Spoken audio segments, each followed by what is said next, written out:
Oke, ketemu lagi dengan saya Multi Channel Seram Banten ya. Kali ini saya akan memperbaiki ya. Bukan memperbaiki dong ya. Ya sama saja ya, memperbaiki. Saya akan memasang kompresor yang kemarin saya perbaiki, maksudnya gitu. Kompresornya ini awalnya dengung saja ya, tidak hidup. Hanya mendengung, suara mendengung, tetapi tidak hidup. Nah, kemarin saya sudah memperbaikinya dan untuk konten perbaikannya sudah ada di video sebelumnya. Sekarang saya akan memasangnya di freezer box ini ya. Freezer box. Untuk jalur-jalurnya kita atur dulu ya, karena pipa yang menuju ke kondensor ini yang panjang dia sudah keropos ya. Awalnya dia bocor, pipa yang di sini nih dia bocor. Sebetulnya cuma sedikit saja, ini bagian luar yang bocor ya, bukan bagian dalam. Karena untuk olinya saja dia rembesannya bagian luar, nggak berasal dari bagian dalam. Makanya saya ganti pipanya menggunakan seperti ini. Pipanya pipa panjang sekalian ya saya pasang, dan seperti ini saya pasang untuk menggantinya ya. Tuh lihat bekas elasannya ya, kompresor sudah saya belah. Itu untuk cara perbaikannya sudah ada sih ya, tinggal ditelusurin saja di video sebelumnya, dan nanti kita buktikan hasilnya nanti ya. Sekarang saya akan memasang pipanya dulu. Ini pipa yang menuju ke kondensor saya patahkan dulu ya, yang kroposnya, karena ini yang menyebabkan oli dia nggak terbuang, istilahnya olinya terbuang maksudnya ya. Jadi seperti ini pipanya. Nah ini nih, ini bocornya letaknya ada di sini ya, makanya saya buang saja segini. Pipa yang bagian dalam kondensor dia nggak bocor ya, olinya dia berceceran di bawah awalnya, dan setelah saya hidupkan ternyata kompresor mendengung ya, ada bunyi dengungan gitu kan, tetapi tidak hidup ya itu. Nah kompresor ini awalnya nggak macet sebetulnya ya, cuman dia berubah posisi saja. Dan untuk memasang kondensor seperti ini, pengelasannya seperti biasa saya menggunakan las perak ya. Sebetulnya pakai las kuningan itu lebih bagus, tetapi saya biasa menggunakan las perak, tetapi saya mencampurnya dengan borak gitu. Dan kita buat lagi shock untuk menghubungkan ke pentil ya, pengisian. Untuk mengelas pipa dengan ini ya, kita harus menggunakan borak, dan yang kita panaskan hanyalah yang pipa yang besinya saja, nggak perlu yang tembaganya, karena yang besinya itu yang harus melekat ya, nempel seperti itu gitu. Sekarang kita pasang bagian pipa yang menuju ke pipa hisapnya ya, untuk pemasangan pentil seperti itu. Dan dilanjut lagi kita memasang kelistrikannya untuk mengetes ya, flashing sekaligus flashing, dan ya flashing keseluruhannya, sekaligus ngetes tekanannya saja, apakah tekanannya kuat ya. Oke, kita hidupkan dan kita tes.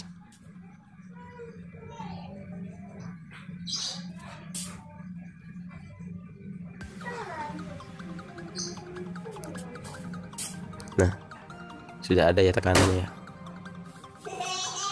tekanannya sudah ada ya, artinya untuk menuju ke kondensor dia bagus ya, tidak kotor, nggak kotor ya, nggak ada sisa-sisa oli, cuman hanya angin saja. Itu intinya bagus ya. Dan sekarang saya memasang pipa yang menuju ke evaporator ya, pipa besar, pipa balik dari evaporator. Jadi saya menggunakan ini menambah shocknya lagi supaya bisa dihubungkan ke kompresor seperti itu. Dan kita patahkan saja, kita gunakan secukupnya seperti itu ya. Kita lanjut menggunakan filter yang baru, kita pasang filter yang baru dulu. Nah untuk pemasangan filter yang baru ini ya, ini kan pipa kondensor ya, yang disambung ke pipa kondensor itu harus menggunakan borak juga ya untuk pengelasannya. Pipa kondensor itu kan pipa besi ya, besi dengan tembaga itu kalau kita nggak pakai borak dia nggak akan bisa nempel.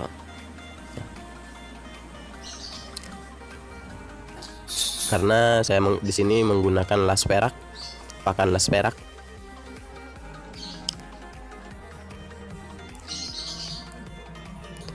saya terbiasa ya menggunakan panas perak, tapi ya hasilnya ya nggak ada yang, alhamdulillah ya nggak ada yang gagal gitu kan. Jadi seperti ini saja. Nah, yang terpenting kita menggunakan boraknya saja ya. Nggak ada lagi kebocoran.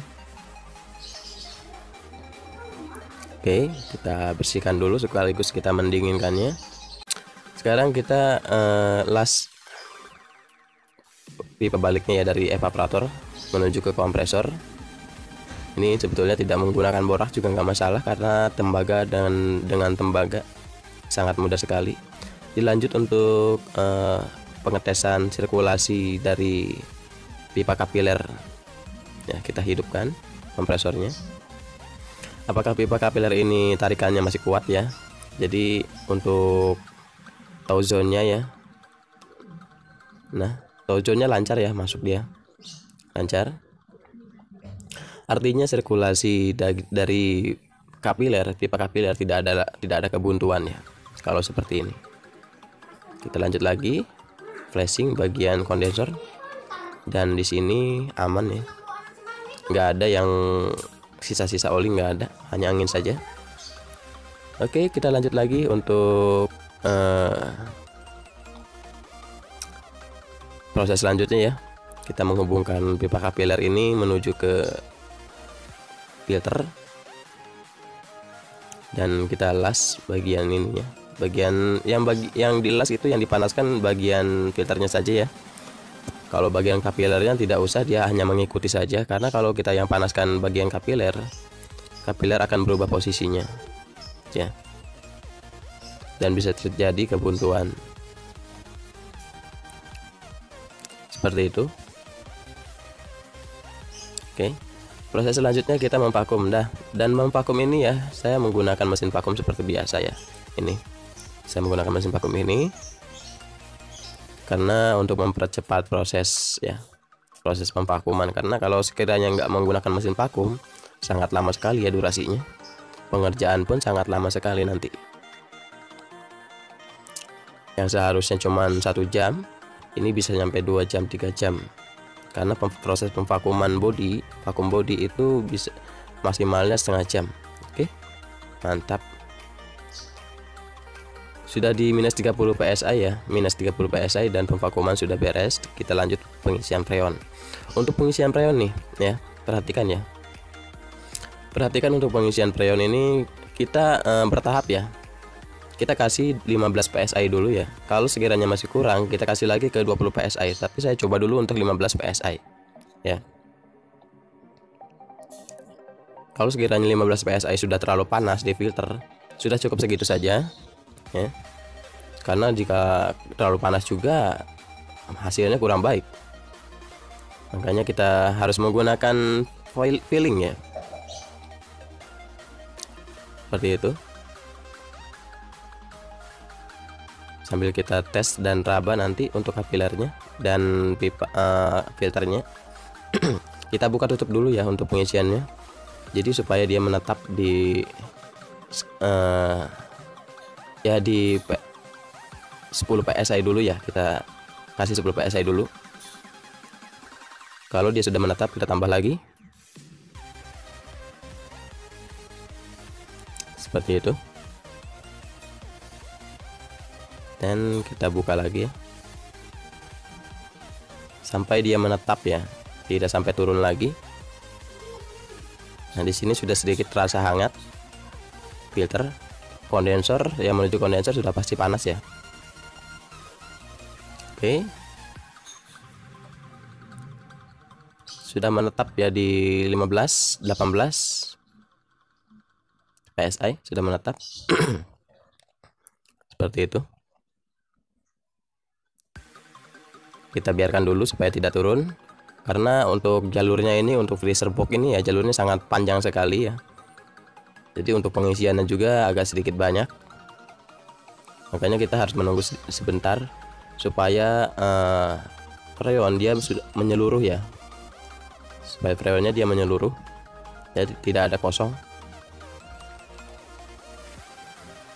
Jadi untuk pengisian freezer box ini buka tutup saja sampai di angka yang menetap.